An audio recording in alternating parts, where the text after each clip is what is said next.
Every day is Take Your Daughter to Work Day for Dr. Elizabeth Spindell. How's it going?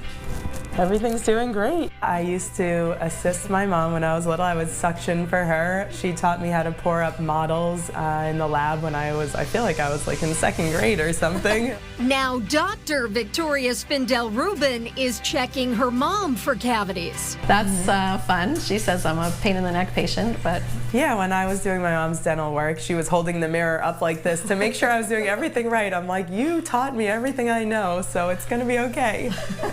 Victoria has followed in her mom's footsteps, joining her practice at Spindell Dentistry in Manchester.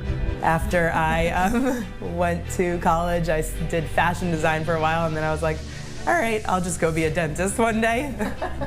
It's true. Yeah, nobody believed me, but you know, yeah, I was happy. She just loved it, and I thought it would be fun to do too.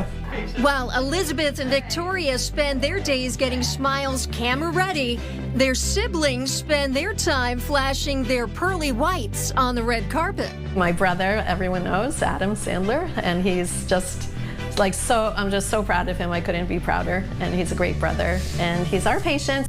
Our waiting room has a lot of posters of his, and a lot of patients will come in and be like, are you just obsessed with Adam Sandler? And we're like, no, we're related to him. And then Tyler, my son, he's super successful with his directing. I always wanted him to be a dentist, but hey, he had more fun working with Adam. He chose that field. Manchester Central grads, the doctors are happy to be helping patients in their hometown. And while working together might be a recipe for disaster for some mother-daughter relationships, these two say they get along great. A lot of days when we work together, we're so busy we don't really see each other that much. The good thing about, you know, being at work in front of patients is we can't really argue in front of everyone. Sometimes she'll complain about the lunch I make her. Yep, she does make me lunch. Sometimes it's gross. I wasn't ever known to be a great cook. Victoria says her mom was always a great role model, and now, as a mom herself, she hopes her children see her love for her profession and patience. Yeah, it's been great to watch my mom have a career and have her own office and really run the show here. People, you know, admire that. Everybody in the family would say we have strong personalities. So it's great, you know, I hope that my daughter, you know, would look up to me like that. I'm proud, so when I see her do great work, it's not like I'm jealous. I wish, you know, I was better than her. I'm like, I want her to be better than me. That's my goal. We always say that she's not allowed to retire.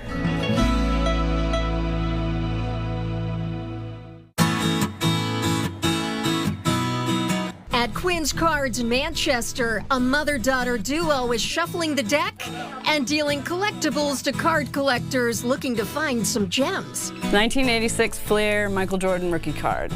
I just think it's a sport that's just never going to go away. It dips and, you know, rises and falls like a lot of stuff, but I just don't think it'll ever, I mean, it's as common as baseball. Tammy Surrett and her daughter Elizabeth Quinn never thought they'd own a trading card store, but they went to a show looking for some Pokemon cards, and one thing led to another. I was just enamored by everything, and she found Pokemon and sat there ripping some stuff one day, opening up some packs, and she's like, Dad, you should open a store. And here we are. See, this one's got the circles on it. Yeah. Well, Mom opened the store with help from Dad, who had his own in the 90s. Very much surprised. Definitely did not think she was gonna do it, but here we are. I'm still learning. It's a daily process. There's a lot to catch up on.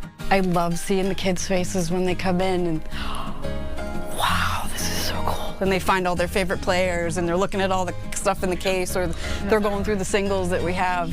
From hobby boxes to blaster boxes to buy packs and waxes, the world of trading cards has its own language, one 14-year-old Elizabeth is fluent in.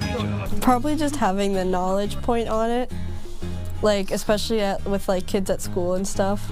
I'll see them looking at certain cards, I'll be like, hey, that's that. Bringing some girl power to a traditionally male-dominated industry. We went to the National last year in Chicago, which is the National Card Convention, and I specifically went to women-owned booths just to try to talk and, you know, gain a rapport with more women that have been doing this longer than me and gain some contacts. And yeah, there's very few of us out there.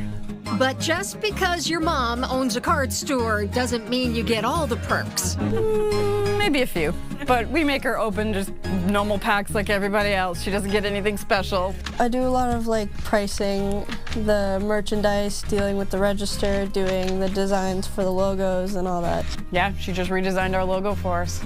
It's fine.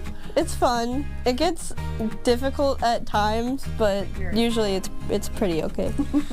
For Elizabeth, the most rewarding part of working with Mom? Just the fact that you love Mom. She makes me laugh. Keeps me on my toes. She's a good kid. But knowing that it's family, I mean, I may be the owner, but it is definitely family. It's nice.